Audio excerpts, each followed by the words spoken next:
Hey, uh, 6 years into it, we're installing another package of bees. So, well, first of all, we're gonna take a quick look at the hive. This is a horizontal top bar hive. Um, you just have bars like this that sit on the shoulders of the hive, and the bees, as they go about their work, start to build comb that hangs off of the tips of the bar. And when they build it, this is from last year's comb, it looks something like this. It's free hanging, there's no frame, and it can be a little bit fragile, so especially when it's warm out. But the bees, so you end up harvesting, inspecting, things like that when it's cooler, rather than during the heat of the day. And anyway, it's an empty hive, cleaned it out, and I've installed a set of bars in the back of the hive that are going to be used for honey, and the bars that I'm installing up front are primarily used for brood, and the bees kind of manage that. As long as the queen is doing her job correctly, then the bees stay either front or back. Anyway, when we first install, because it's a little bit cooler out still, especially in the evenings, I'm installing a false back into the hive, and I'm going to install it about 8 bars away from the actual back of the hive, and the bees will populate the front part of the hive for a while until they can have time to build up some wax and get used to heating their hive. And then as they do that, we'll pull out the false back and give them access to the rest of the hive. It is May 1st. We're not going to feed the bees anything. We're just going to let them forage like they are supposed to. It should be healthier for them rather than eating sugar water. And there we go. So we're going to go ahead and get started. I've got a 3-pound package of bees that we just picked up from the Snohomish Bee Company this morning. There are probably about 10 to 12,000 bees inside of this thing, and they look pretty happy. There are a normal amount of dead ones on the bottom of the package, but that's to be expected. The first thing I'm going to do is pull out the can of sugar water that they've got right now to keep them alive during transport. And once I do this, they will have access to the outside world. So I'm going to pull the can out right now. They are not going to come swarming out, but some will fly, obviously. Anyway, I'm going to get this out. They've built some wax on the outside of it. They've been in here for a few days, probably. All right, so out the feeder comes. You can see that they're actually the feeder. There's almost no sugar water left in it. There's just a little bit. So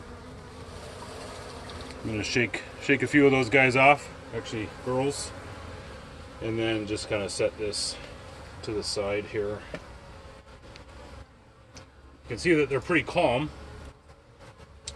and as long as you are calm, they will remain calm also.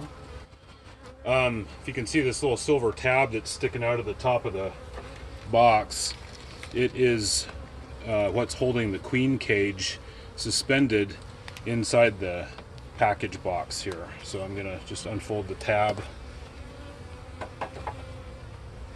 and then I'm going to slide her cage out. There's a little slot here, and the bees love their queen, so they want her out. So I'm going to kind of gently just kind of push them off of the cage a little bit. They won't stay off. They're attracted to the queen because of her scent, and they want to get her out, and we're going to let her out shortly.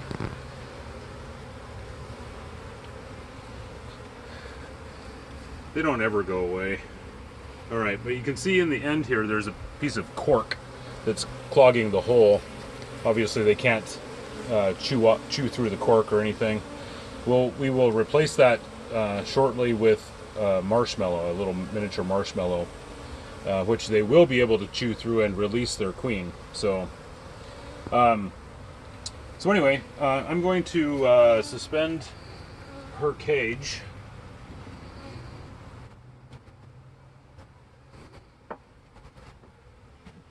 inside the hive here briefly, so that I can deposit the rest of the bees in here, and then actually maybe I'll put the marshmallow in right now before we release all 10,000 rest of the bees. So I'm trying to get the bees out of the way. They're not always very cooperative, because I don't want to kill any of them. Not yet, anyway. Save any casualties for later. Alright, so I don't want to release the queen myself. Part of the process of them accepting this queen as their queen is releasing her from the cage. So and they really want in there because they want to take care of her and they're worried about her. So one thing I'll show too, if you can get a close-up here, and you can see just a little bit better, you can see that she is a marked queen. They put a little white dot of paint on her back, which makes her easier to locate in the hive. You can see that she's quite a bit bigger. She's about twice the size of a normal bee. So she's anxious to get out, and they are anxious to have her out. So anyway, I'm gonna pop out the cork, kind of keeping an eye on her travels inside. She kind of paces back and forth.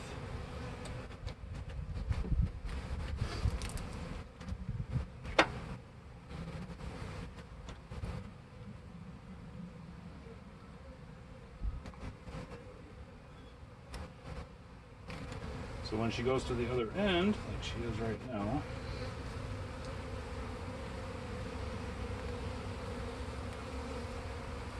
just pushing the marshmallow into the hole. Not very well, sticking to my glove.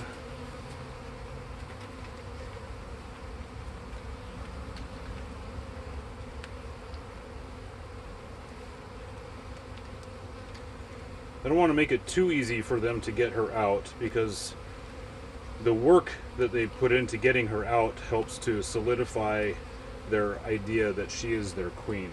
So anyway, so we did ask at the apiary how long that she had been in their cage, and they said since Monday, and it is currently Wednesday.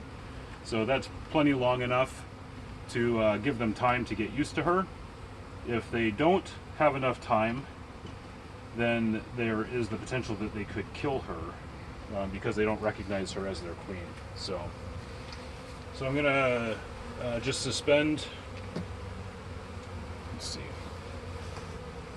I'm suspending the queen in between a couple of bars just to hold the cage up, and then I hope that one is moved. Okay. All right, so the queen is just, or the cage is just hanging there, and there she is. So we are going to go ahead with the fun part. Lane backs up. We're gonna basically empty the box, the package, into the hive, and you do it just like you were shaking out the last bits of sugar or something out of a bag of sugar. So you basically just dump it upside down.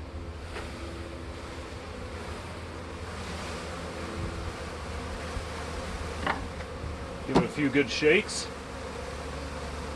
Here, you can take a look inside now. Got thousands of bees inside. And they're all pretty calm.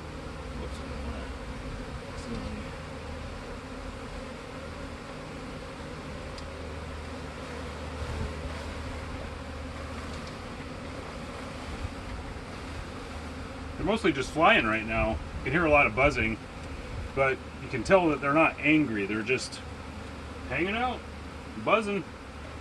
And so anyway, so you can see them kind of climbing all over the inside of the hive here. There are going to be a lot of bees, unfortunately, that don't want to come out. So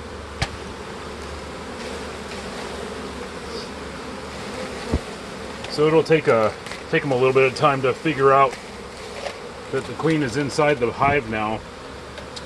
So I'm going to just set the rest of the hive down, or the package box down, and go ahead and lay bars into the... Actually, I need to scoot this forward here, don't I? I'm going to kind of scoot these bars forward so I can fit my spacer in. My back is not moving.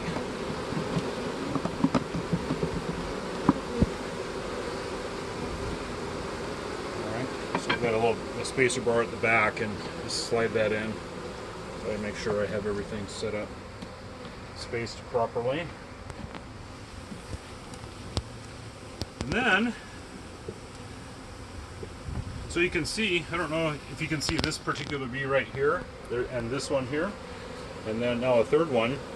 They're sticking their rear ends up in the air and fanning their wings, and they're actually emitting a pheromone that's indicating to the rest of the bees in the hive, or in the colony, that this is their new home. So there's a few here, there's one here, there will be more that start doing it. But this is part of their process of kind of adopting their new home here. So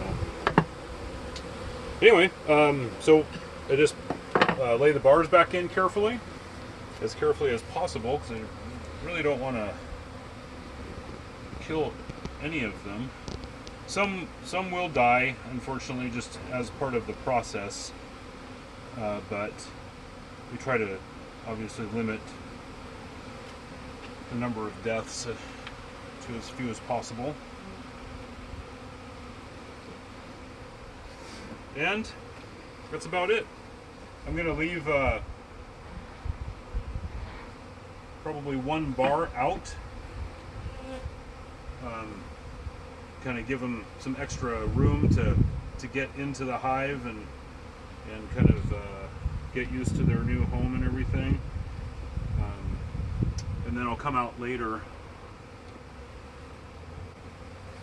this evening, once it starts to cool down and everything. They'll go back into the hive, and I'll come and put this last bar in, fill in that spot, make sure the rest of the bees are, as many as possible, are out of the package, and then we're done.